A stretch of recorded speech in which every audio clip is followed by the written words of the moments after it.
Hello. In this video we will show you how to browse through the American Vogue Archive. On the main page of the American Vogue Archive, just click on the Browse Issues option, which you will find just above the search engine.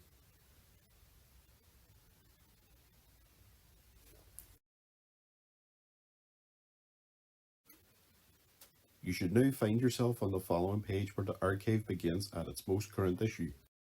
For this example, it's currently set at November 2021 and is dated right back to its very first issue, which was released in 1892.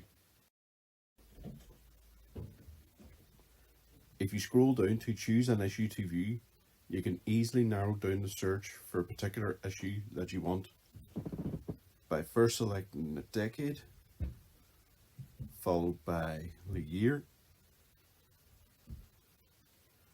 and then selecting an issue.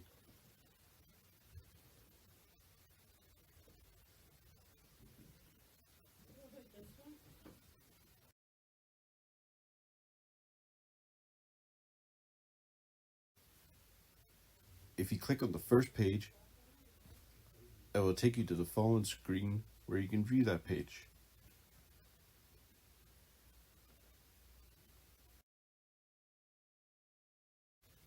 To view the rest of the issue contents, click on the Browse This Issue button just underneath the title of the page, and then you can read through the rest of the contents in one